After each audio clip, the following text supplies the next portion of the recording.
Hallo, wir sind die Spielerfrauen vom FCK, der ersten Herren, und wollen uns recht herzlich bedanken für die Nominierung von der dritten Herren vom FCK.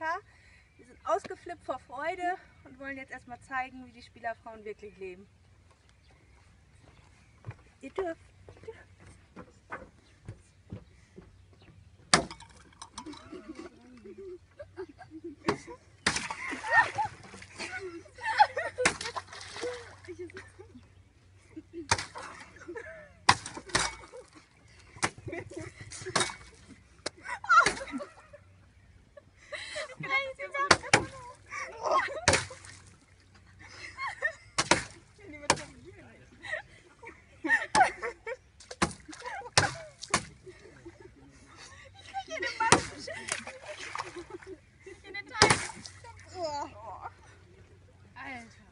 Wie viel haben wir denn gemacht?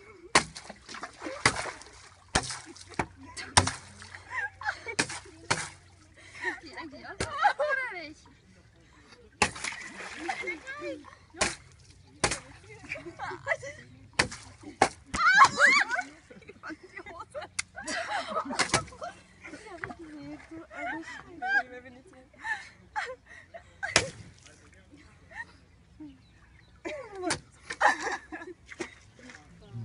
So, wir nominieren jetzt den Hochamtclub Menkhaus, die Spielerfrauen der dritten Herren vom FCK sowie die alte Herren vom FCK. Viel Spaß dabei, ihr habt 72 Stunden Zeit, ansonsten freuen wir uns sehr über einen Grillabend.